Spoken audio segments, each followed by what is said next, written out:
नेवासा तालुक्यातील सोनई येथे ज्येष्ठ साहित्यिक यशवंतराव गडाख यांच्या वाढदिवसानिमित्त संकल्प दिन मोठ्या उत्साहात साजरा करण्यात आला। यावेळी कौतुकी नदी पुनर्जीवन आणि सुशोभीकरण उपक्रमाचा शुभारंभ करण्यात आला असून गरजू 51 मुलींच्या शैक्षणिक दत्तक पालकत्वाचीही घोषणा करण्यात आली। सोनई गावातील जीवनदायिनी मानल्या जाणाऱ्या कौतुकी नदीच्या पुनर्जीवनासाठी यशवंत प्रतिष्ठानच्या माध्यमातून विशेष उपक्रम राबवण्यात येणार आहे। या उपक्रमाचा शुभारंभ वेदांताचार्य ह.भ.प. देवीदास महाराज मस्के यांनी माजी मंत्री शंकरराव गडाख यांच्या हस्ते करण्यात आला।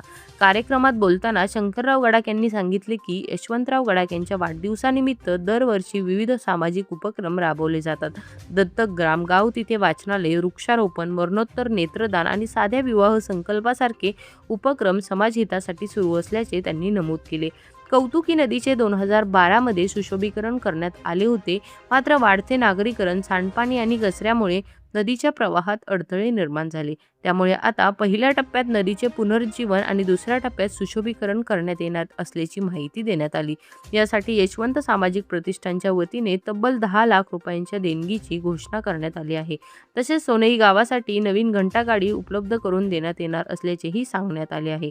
यावेळी यशवंत प्रतिष्ठानने आतापर्यंत 115 मुलींचे शैक्षणिक दत्तक पालकत्व स्वीकारल्याची माहिती देण्यात आली। तसेच संकल्प दिनानिमित्त आणखी 51 मुलींच्या शिक्षणाची जबाबदारी स्वीकारल्याची घोषणा करण्यात आली। वेदांताचार्य देवीदास महाराज मस्के यांनी यावेळी बोलताना कौतुकी नदीचे पुनर्जीवन हे समाजासाठी प्रेरणादायी कार्य आहे। नेवासा तालुक्याला यशवंतराव गडाख यांच्यासारखे दूरदृष्टीचे नेतृत्व लाभले असून त्यांचे कार्य राज्याला दिशादर्शक आहे, असे गौरवोद्गार काढले। कार्यक्रमाला हजारोंच्या संख्येने कार्यकर्ते, पदाधिकारी, ग्रामस्थ आणि विविध संस्थांचे प्रतिनिधी उपस्थित होते।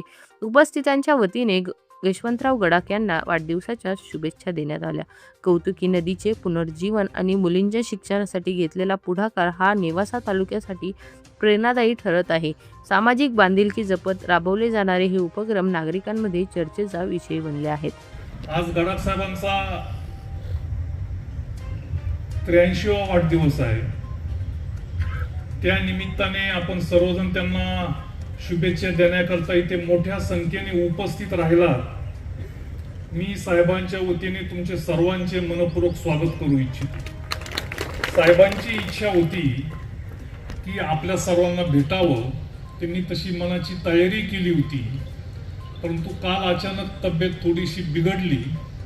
त्यांनी सलाईन घेतलं, आजही सकाळी येण्याचा प्रयत्न केला, थोडीशी चक्कर आली, परंतु ते तुमची वाट बघतायत। कार्यक्रम झाला की विशेषतः साहेबांच्या बरोबर काम करणारे जे सहकारी आहेत, माझी त्यांना विनंती राहणार आहे की कार्यक्रम झाल्यानंतर आपण त्यांना भेटू शकता, त्यांच्याशी बोलू शकता, ते तुमची वाट पाहत आहेत। आणि म्हणून आजचा हा कार्यक्रम होत असताना गडाख साहेब काय आहेत हे जुन्या जाणत्या मंडळींना चांगल्या प्रकारे माहिती आहे। आम्ही घरातले असूनही आम्हाला 70-80% माहिती असेल, परंतु 100% काम गडाख साहेबांचं काय आहे, इथे अनेक चेहरे बघितले तर त्यांनी त्यांच्या बरोबर तो संघर्ष अनुभवलेला आहे, यश अपयश अनुभवलेला आहे, त्यांना आलेले वाईट अनुभव, अपमान हे सर्व अनुभवलेलं आहे।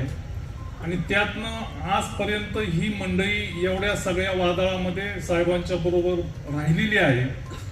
आणि म्हणून साहेबांच्या बरोबर मी या सर्व मंडळींचा देखील आभार मानू इच्छितो की गडाख साहेब जे आहे ते त्यांचं कर्तृत्व आहे, काम आहे, कष्ट आहेत, परिश्रम आहेत, परंतु तुमची साथ नसती तर ते काही करू शकले नसते। म्हणून जी साथ तुम्ही दिली त्यामुळे आज साहेब हे सर्व करू शकले। इथे सांगितलं गेलं राजकारणाच्या बाबतीमध्ये की गडाख साहेबांनी स्थानिक स्वराज्य संस्थेच्या माध्यमातून राजकारणाला सुरुवात केली।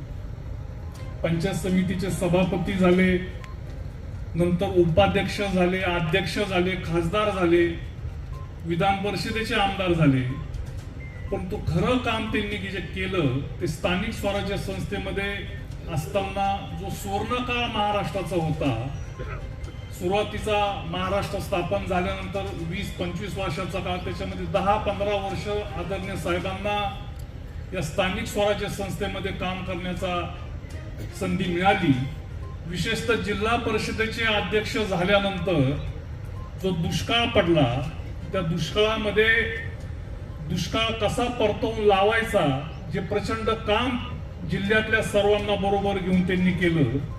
अनेक पाझर तलाव या जिल्ह्यामध्ये जे झालेत, मोठे पाझर तलाव, ते आदरणीय गडाख साहेबांच्या अध्यक्षीय काळामध्ये झालेले आहे. असं उभारणीचं काम साहेबांना आवडायचं, ते सतत करत राहिले. अनेक टीका टिप्पण्या झाल्या, आव्हानं झाली, परंतु ते विकासाचं जे काम आहे ते कधी सोडलं, गडाख साहेबांनी कधी सोडलं नाही.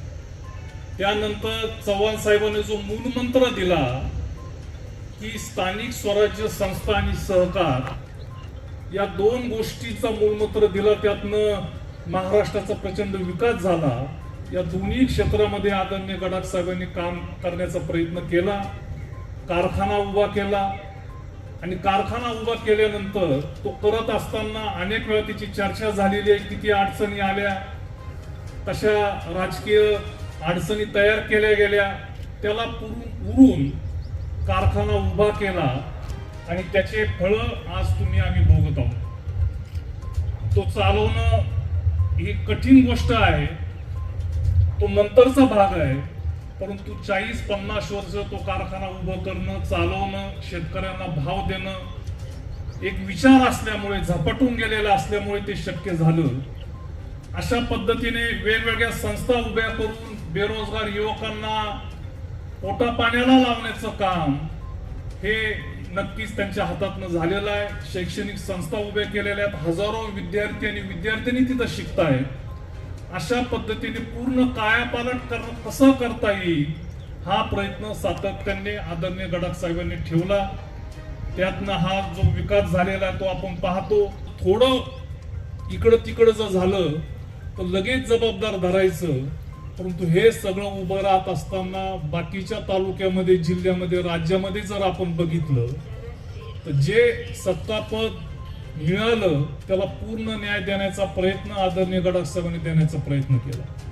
यापेक्षा अधिक जर भेटलं असतं राजकारणामध्ये, ती खंत सोनेकरांना आणि तालुक्याला आहे, साहेबांनाही असावी, परंतु ते त्यात समाधानी राहिले जे भेटलं ते. परंतु अशा कर्तृत्वान माणसाला अधिक मोठी संधी जर मिळाली असती तर आज सोनई गावाचं, तालुक्याचं आणि जिल्ह्याचं देखील चित्र बदलल्याशिवाय राहिलं नसतं. बारामतीचा विकास झाला असेल, लातूरचा झाला असेल, त्यामागे तिथलं कर्तृत्व होतं, परंतु सत्तेची फार मोठी साथ होती, त्यामुळे त्यांना ते सहज शक्य झालं. आणि म्हणून जे मिळालं त्यातनं न्याय देण्याचा प्रयत्न आदरणीय गडाख साहेबांनी नेहमीच केलेला आहे. अनेक सामाजिक कामं करण्याचा त्यांचा दृष्टिकोन असतो आणि म्हणून त्याच दृष्टिकोनातून आज त्यांच्या वाढदिवसाच्या निमित्ताने सोनईमधली जी कौतुकी नदी आहे तिचं नूतनीकरण आणि सुशोभीकरण करण्याचा प्रयत्न आपण आज करत आहोत. इथे सांगितलं गेलं की 8-10 वर्षापूर्वी आदरणीय गडाख साहेबांच्या 75व्या वाढदिवसाच्या निमित्ताने हे सुशोभीकरण झालं होतं. फार चांगलं सोनईचं नदीचं स्वरूप त्यावेळेस बदललं गेलं होतं. त्यावेळेस नदीची अशीच अवस्था होती. शहरीकरण झाल्यामुळे नद्या या छोट्या व्हायला लागल्यात, अतिक्रमण व्हायला लागलं, त्याच्यात कचऱ्यांचे ढीग साठायला लागले. जी गावोगावची परिस्थिती आहे, परंतु प्रत्येक गावात तसंच आहे म्हणून आपल्या गावात तसंच ठेवायचं असा दृष्टिकोन न ठेवता त्यावेळेस प्रशांत भाऊ आणि यशवंत सामाजिक प्रतिष्ठानचे सर्व कार्यकर्ते यांनी ते सुशोभीकरण केलं. आज परत तीच अवस्था या कौतुकी नदीची झालेली आहे. अनेक जणांनी तक्रारी केल्या, ग्रामपंचायतीला करायला काय होतं, ग्रामपंचायतीला निधी आलेला आहे.